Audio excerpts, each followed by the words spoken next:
नमस्कार दोस्तों, general knowledge में आप सभी का स्वागत है। ये भारतीय इतिहास का घटना चक्र का हल प्रश्न पत्र है। तो इसमें प्राचीन भारतीय इतिहास में मौर्य काल का जो क्वेश्चन आंसर है प्रश्नावली, उससे अब हम लोग स्टार्ट करते हैं। डिस्क्रिप्शन हम लोगों ने कंप्लीट कर लिया था। तो फर्स्ट क्वेश्चन है, प्रथम भारतीय साम्राज्य स्थापित किया गया था तो किसके द्वारा किया गया था? चंद्रगुप्त मौर्य द्वारा। ठीक है,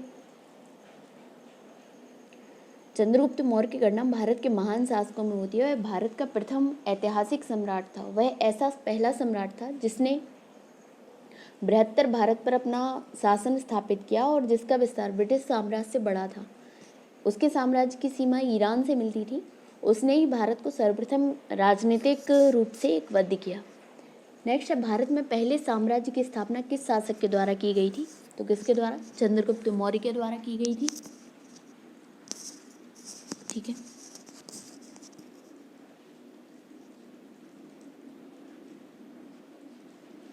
चंद्रगुप्त मौर्य के द्वारा की गई थी। नेक्स्ट है, निम्नलिखित में से कौन सा पुराना राजवंश है? तो गुप्त, वर्धन, मौर्य और कुषाण। तो इन सब में सबसे पुराना कौन होगा?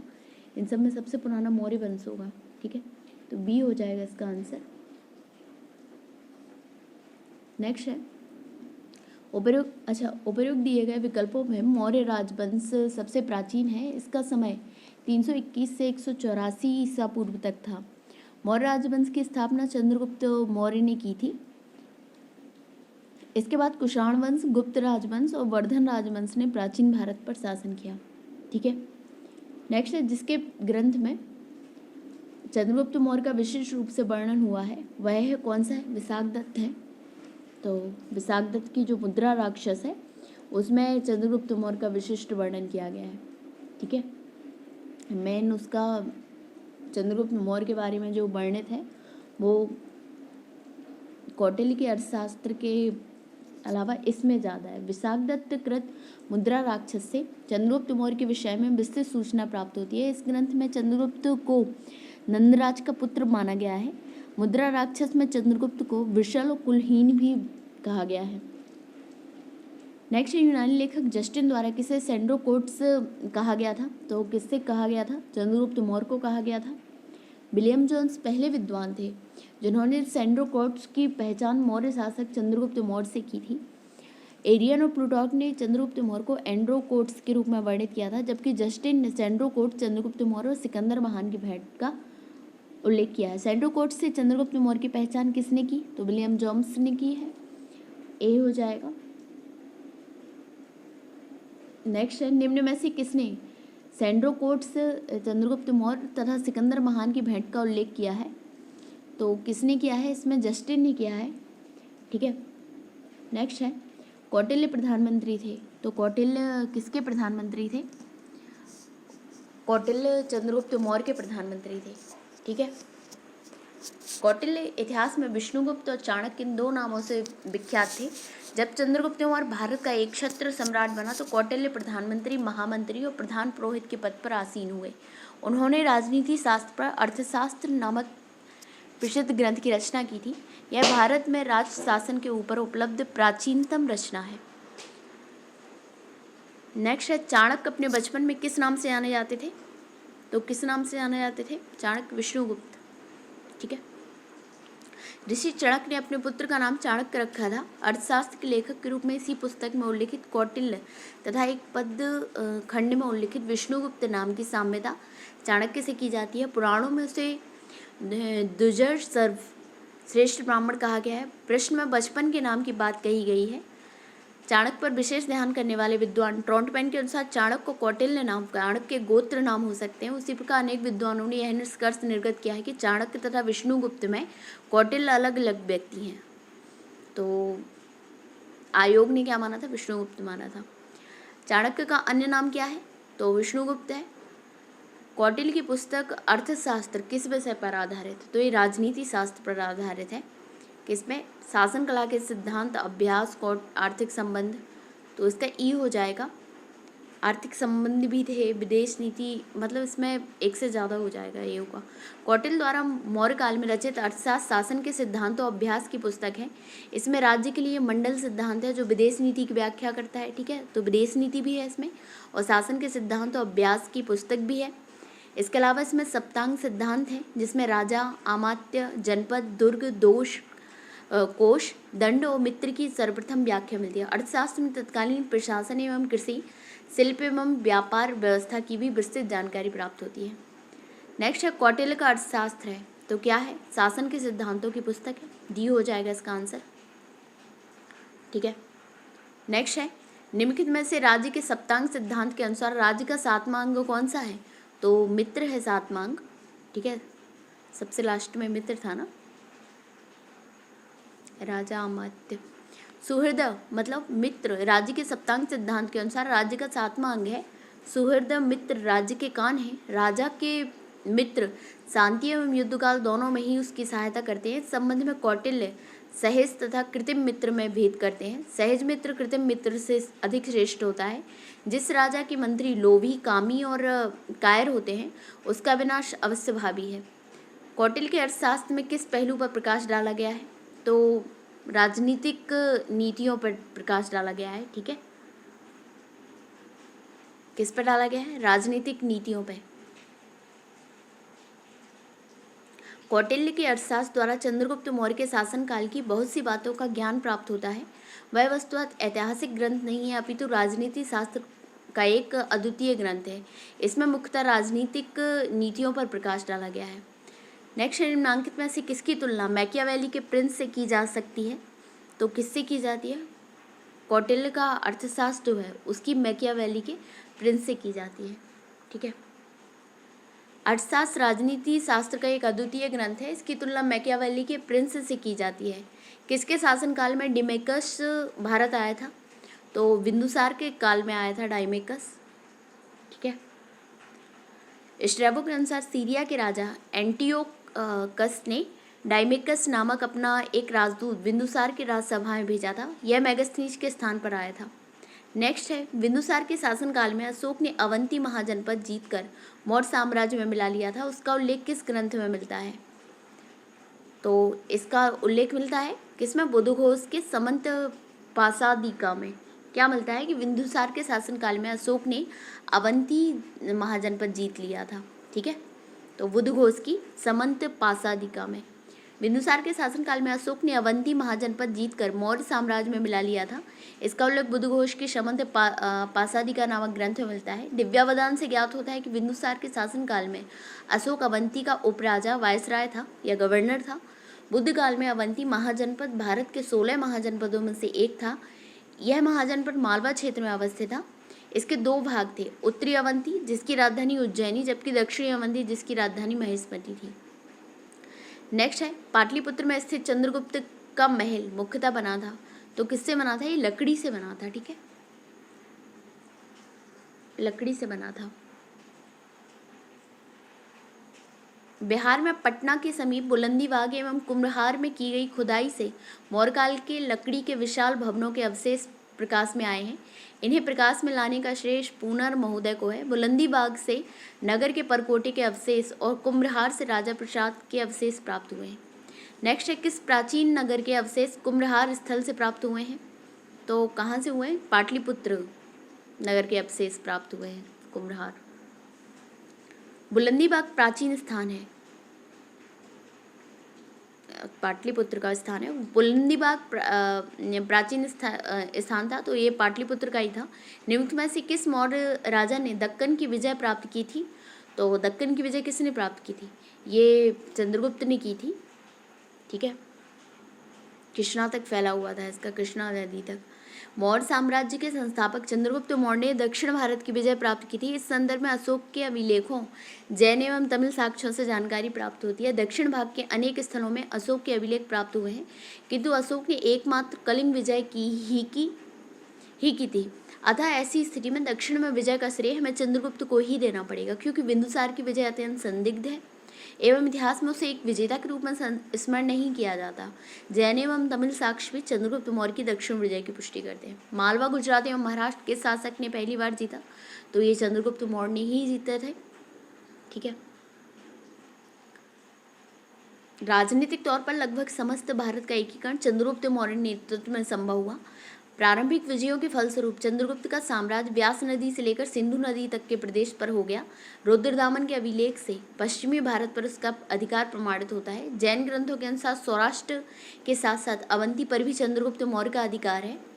उसकी मृत्यु के समय उसके साम्राज्य का विस्तार पश्चिम में हिंदुकुश पर्वत से लेकर पूर्व में बंगाल की खाड़ी तक तथा उत्तर में हिमालय की श्रृंखलाओं से लेकर दक्षिण में मैसूर तक था। नेक्स्ट है अभिलेख, जिससे यह प्रमाणित होता है कि चंद्रगुप्त का प्रभाव पश्चिम भारत पर था। तो किसी रुद्रदामन का जो जूनागढ़ अभिलेख था उससे था, वहाँ पे झील का निर्माण किया था। ठीक है। कौन था? 150 ईस्वी के रुद्रदामन के जूनागढ़ अभिलेख में अनर्थ सौराष्ट्र प्रदेश में चंद्रगुप्त मौर्य के प्रांतीय राज्यपाल पुष्यगुप्त द्वारा सिंचाई के बांध का निर्माण उल्लेख मिलता है। तो क्या था? बांध का निर्माण था, जिससे यह सिद्ध होता है कि पश्चिम भारत का यह भाग मौर्य साम्राज्य में शामिल था। नेक्स्ट है गुजरात चंद्रगुप्त मौर्य के साम्राज्य में सम्मिलित था। यह प्रमाणित होता है तो किससे होता है? रुद्रदामन के जूनागढ़ शिलालेख अभिलेख से। ठीक है। नेक्स्ट है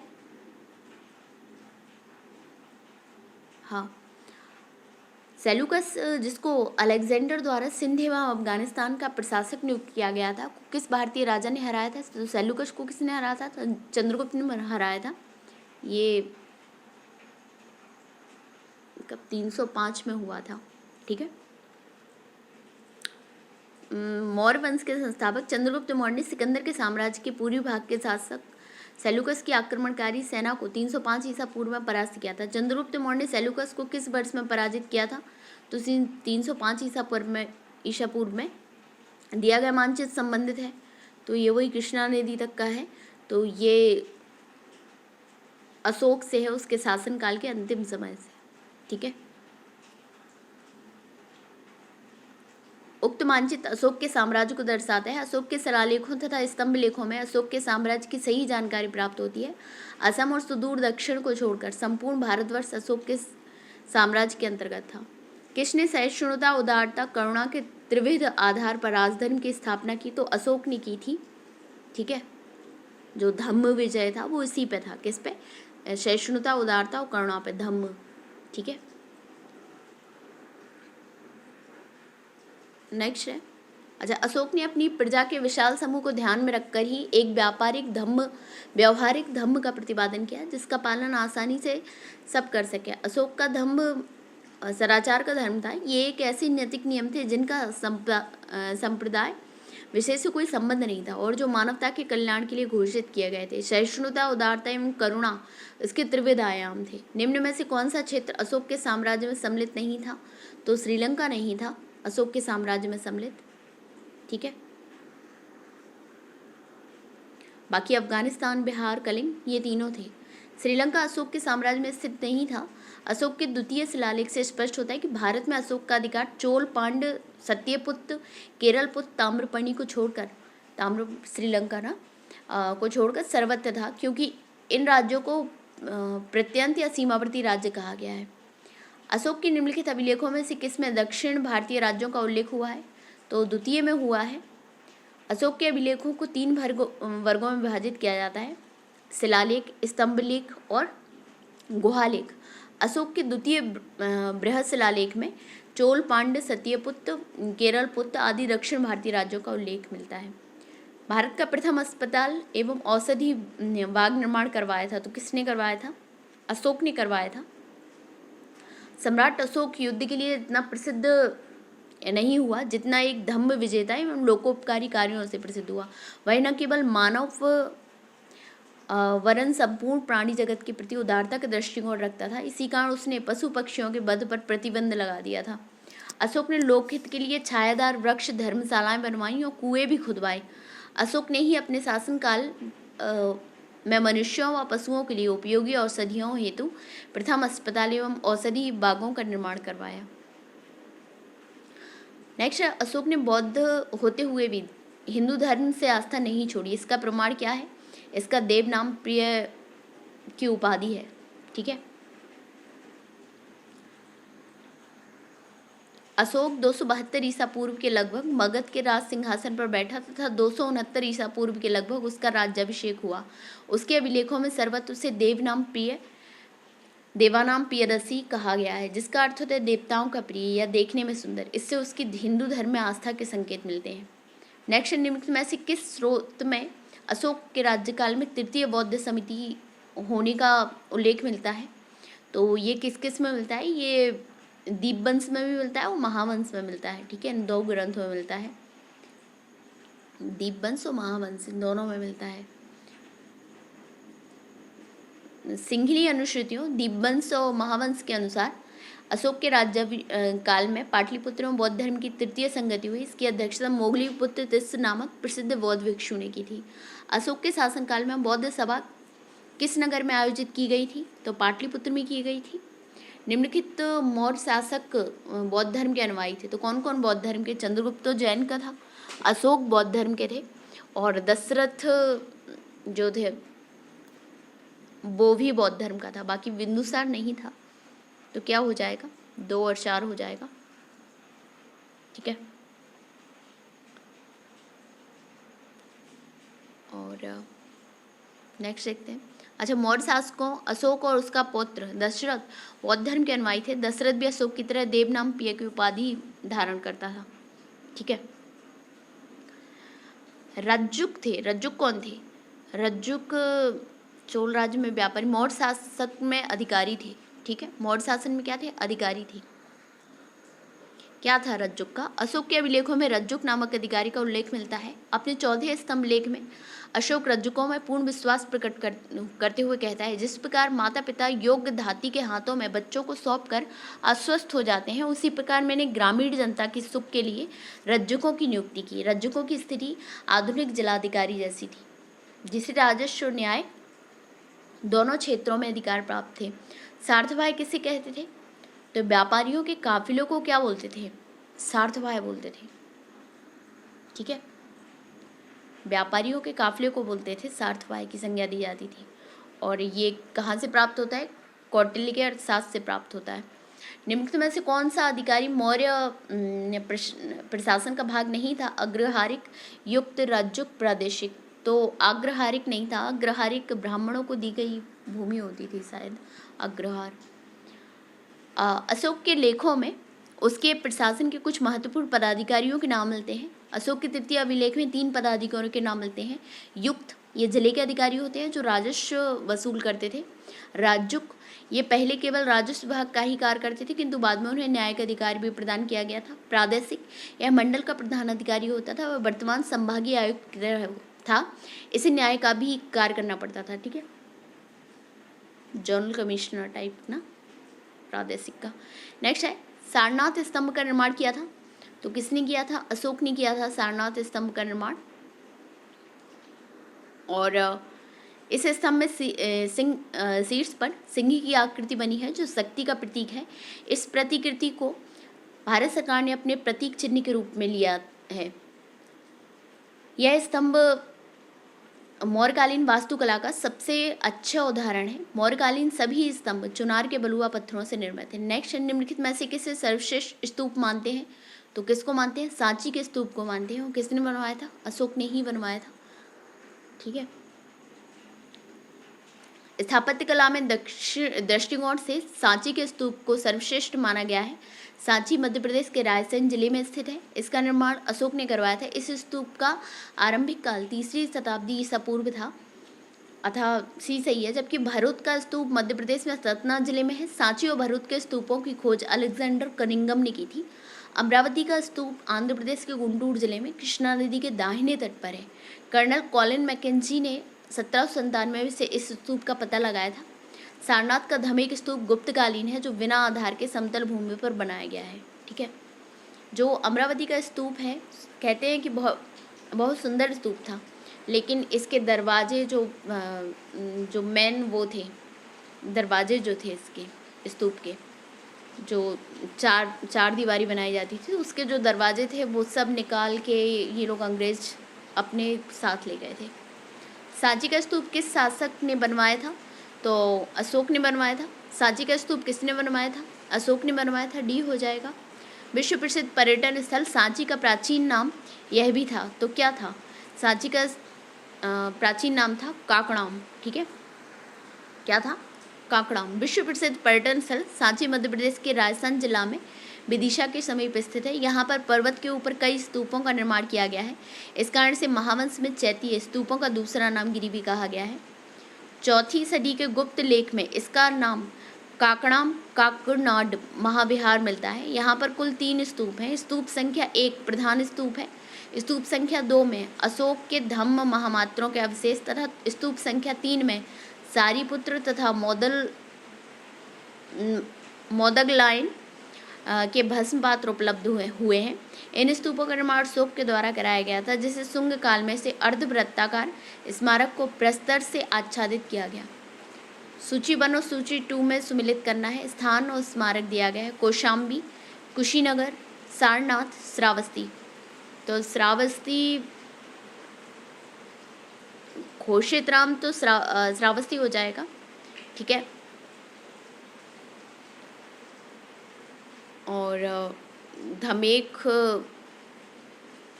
देखिए क्या हो जाएगा इसमें। कौशाम्बी है, घोषिताराम मठ है कौशाम्बी का। ठीक है, और कुशीनगर है, राणा भर स्तूप है। ठीक है, सारनाथ क्या है? धमेक स्तूप है। और श्रावस्ती सहेत महित। ठीक है, श्रावस्ती श्रा तो सहेत महित, सारनाथ धमेक स्तूप, और कौशाम्बी का घोषित मठ है। और कुशीनगर में कौन सा है? राणा भर स्तूप। नेक्स्ट है, तीर्थ यात्रा के समय सम्राट अशोक निम्नलिखित स्थानों पर गए, उन्होंने किस मार्ग का अनुगमन किया? तो अशोक ने क्या किया? सबसे पहले कहाँ गया था? वो कपिलवस्तु गया था, लुम्बिनी, फिर गया, गया के बाद क्या है? डी है। सबसे पहले लुम्बिनी गया था, लुम्बिनी के बाद कपिलवस्तु है। अच्छा, दोनों अलग अलग दिया गया है। लुम्बिनी गया था, फिर कपिलवस्तु गया था, फिर कपिलवस्तु के बाद कहाँ गया था? गया गया था। गया के बाद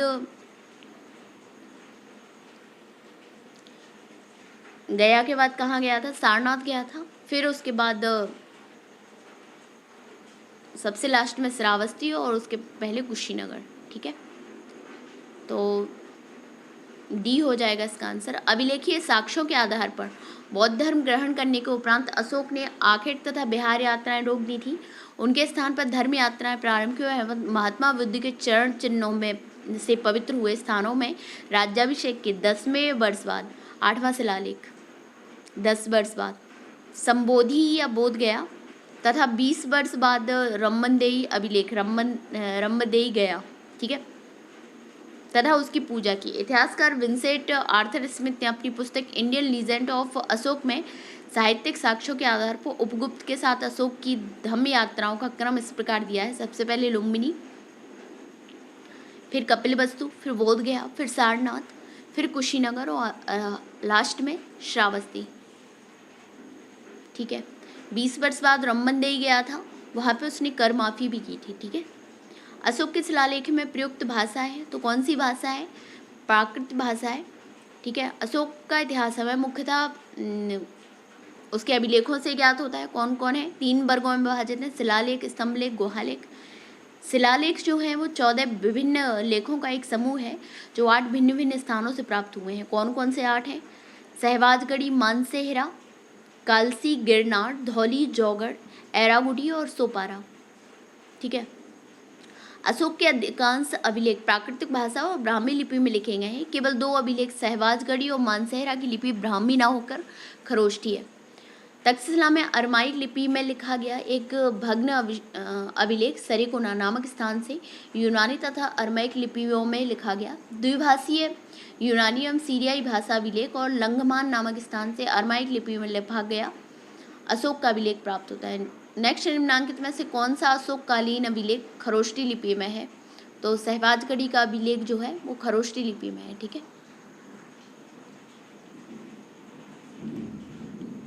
पत्थर पर प्राचीनतम शिलालेख किस भाषा में थे?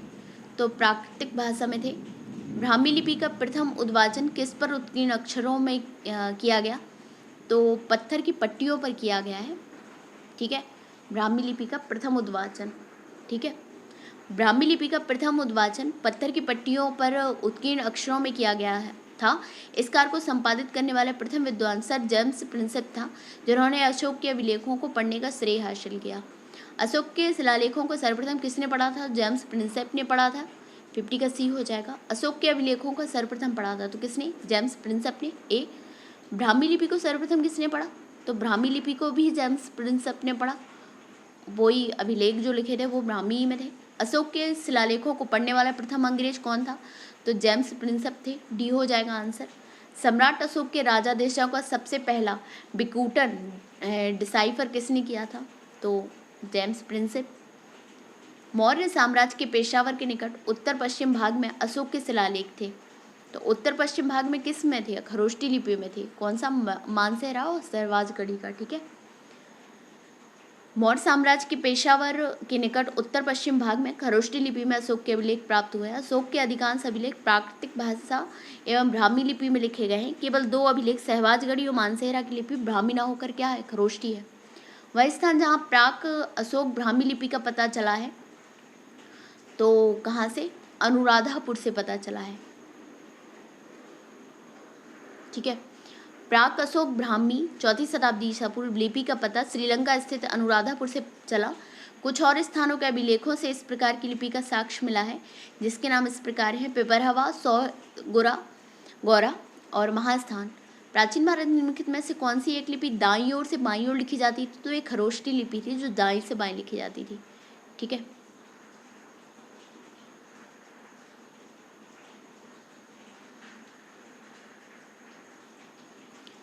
प्राचीन भारत में खरोष्टी लिपि दाएं से बाएं लिखी जाती थी। इसे पढ़ने का श्रेय मैशन, प्रिंसेप, नोरेन, लेसन, कनिंगम आदि विद्वानों को। यह मुख्यतः उत्तर पश्चिम भारत की लिपि थी। नेक्स्ट, निम्नलिखित में से प्राचीन भारत की कौन सी लिपि दाहिने से बाईं ओर लिखी जाती थी? तो खरोष्टी लिपि थी। तो सी हो जाएगा। अशोक ने अभी अपने शिलालेखों में सामंता जिस नाम से उल्लेख हुआ है वह कौन है? तो प्रियदर्शी है। देव नाम प्रियदर्शी बोलते थे इसको। यही उपाधि फिर दशरथ ने भी ली थी। कौन सी? देवनाम प्रियदर्शी का। अशोक के अभिलेखों में सर्वत्र से नाम प्रियदर्शी देवताओं का प्रिय अथवा देखने में सुंदर देवनाम प्रियदर्शी तथा राजा आदि की उपाधियों से संबोधित किया गया। पुराणों में उसे अशोक वर्धन कहा गया है। नेक्स्ट, अपने शिलालेखों में अशोक सामंता किस नाम से जाने जाते हैं? तो प्रियदर्शी के नाम से जाने जाते हैं। बी हो जाएगा इसका आंसर। तो ये हम लोगों ने 60 क्वेश्चन कंप्लीट कर लिए हैं। जो रिमेनिंग क्वेश्चन है मौर्यकाल के वो नेक्स्ट वीडियो बना देंगे उसका। तो आपको हमारे वीडियो अच्छे लग रहे हैं तो उन्हें लाइक करिए, शेयर करिए, हमारे चैनल को सब्सक्राइब करिए। धन्यवाद।